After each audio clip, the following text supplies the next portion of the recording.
ఒక పెద్ద గేటెడ్ కమ్యూనిటీలో శివ, కార్తీక్, కవిత, అమృత అనే 4 క్లోజ్ ఫ్రెండ్స్ ఉన్నారు. వారికి తోడుగా చోటు, మిట్టు, వీరు, టింకు కూడా ఉంటారు. ఈ గ్యాంగు మొత్తం ఎప్పుడూ సందడిగా ఆడుకుంటూ ఉంటారు, అల్లరి చేస్తూ ఉంటారు. అలాంటిది ఒకరోజు కార్తీక్ పరిగెడుతూ వస్తున్నాడు. అప్పటికి తన మిగతా ఫ్రెండ్స్ అందరూ అపార్ట్మెంట్ ప్లే ఏరియాలో ఆడుకుంటున్నారు. అరే, మీకు ఒక విషయం తెలుసా? 4th స్ట్రీట్లో ఫుడ్ ఫెస్టివల్ పెట్టారంట.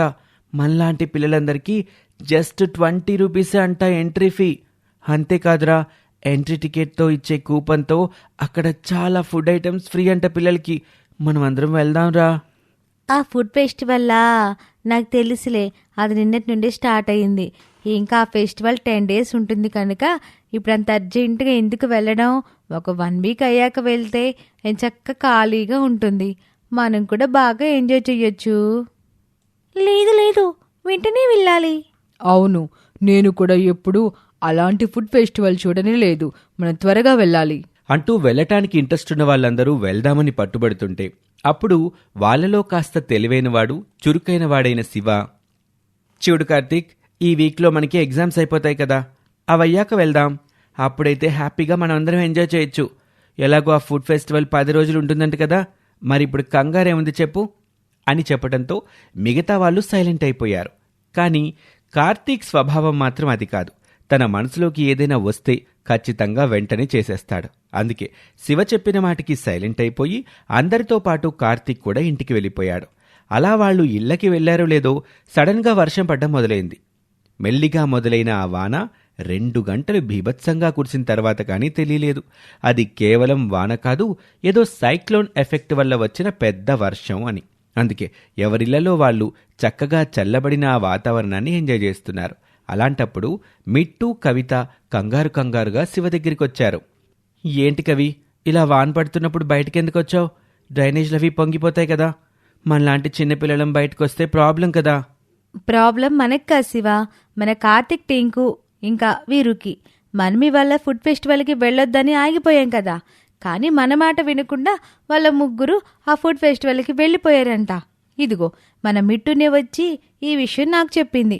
అవును శివ, నేనొద్దని చెప్తున్నా టింకు ఇంకా కార్తీక్ వీరుని వెంట పెట్టుకుని వెళ్లారు. వాళ్ళు అలా వెళ్ళిన తర్వాత వర్షం పెద్దదైపోయింది. అది ఇంకా పెరుగుతుందే కానీ తగ్గడం లేదు. ఈ కార్తీక్ ఎప్పుడు ఇంతే, వాడికి ఏదనిపిస్తే చేసేస్తాడు. సరే, మనం వాళ్ళు ఎక్కడున్నారో వెళ్ళి చూడాలంటే మన ఇంట్లో మన పేరెంట్స్ ఒప్పుకోరు. అందుకే ఎలాగైనా మనం వాళ్ళకి తెలియకుండా మన ఫ్రెండ్స్ కోసం వెళ్ళాలి అని చెప్పి తమ మిగిలిన ఫ్రెండ్ అమ్ముని కూడా తమతో కలుపుకొని శివ ఒక ప్లాన్ వేసి ఆ ప్లాన్ ప్రకారం తమ ఇళ్లలో పెద్దవాళ్లకి తెలియకుండా చాటుగా రెయిన్ కోట్స్ అవి వేసుకుని ఆ వానలో తమ ఫ్రెండ్స్ని వెతకటానికి బయలుదేరారు వాళ్ళందరూ.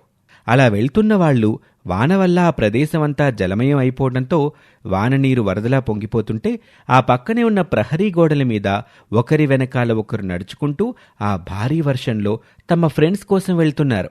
ఇదంతా ఇలా ఉంటే మిట్టు చిలుక ఆ వానలో ఎగురుకుంటూ ముందుకు వెళ్లి తమ మిత్రుల జాడని వెతుక్కుంటూ వీళ్లకన్నా కాస్త ముందు వెళ్తుంది. సరిగ్గా ఒకచోట వర్షం నీళ్లు వెళ్లటానికి ఎవరో మ్యాన్హోల్ కాస్త ఓపెన్ చేసి ఉంచటంతో అందులోకి నీళ్లు ప్రవాహంగా పోతున్నాయి. ఆ ప్రవాహంలో టింకు ఒక రాడ్ని పట్టుకొని మ్యాన్హోల్ అంచులో తనని ఎవరైనా సేవ్ చేయకపోతారా అని బిక్కుబిక్కుమంటూ ఎదురుచూస్తుంది. హెల్ప్, ఎవరైనా నన్ను కాపాడండి అంటూ కేకలు పెడుతుంటే మిట్టు టింకుని చూసి తను ప్రమాదంలో ఉన్న విషయం శివ వాళ్ళకి వచ్చి చెప్పింది.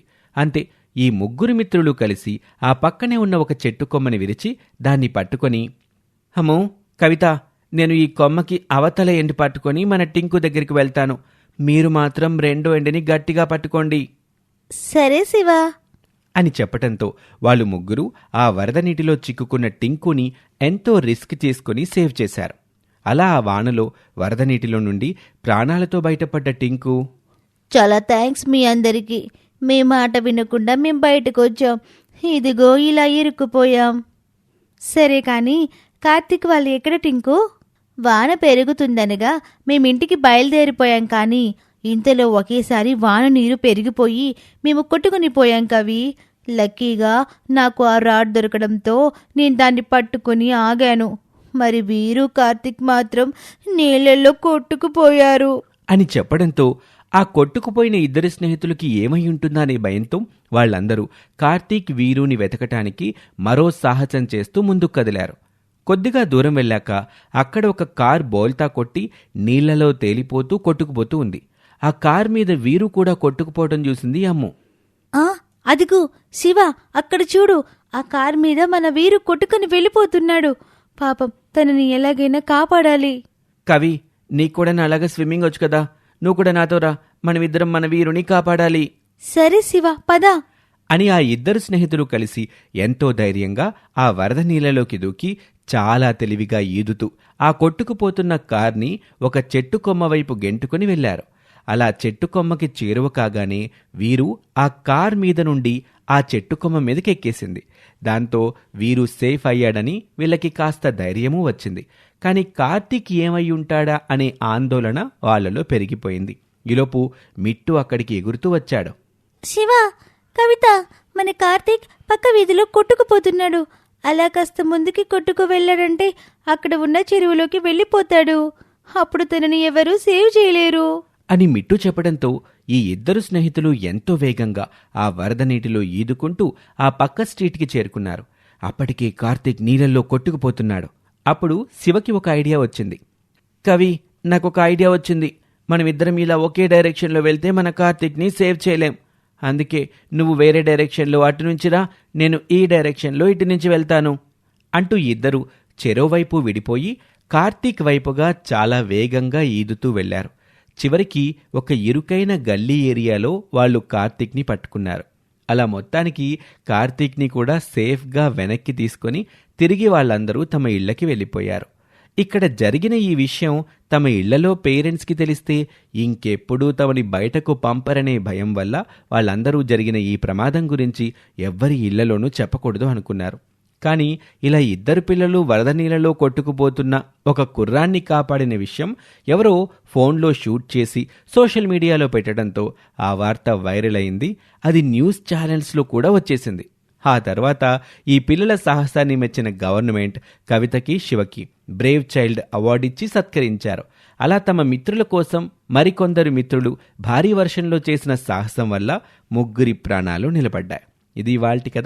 మరొక ఆసక్తికర కథలో మళ్ళీ కలుద్దాం. అంతవరకు సెలవు, నమస్తే.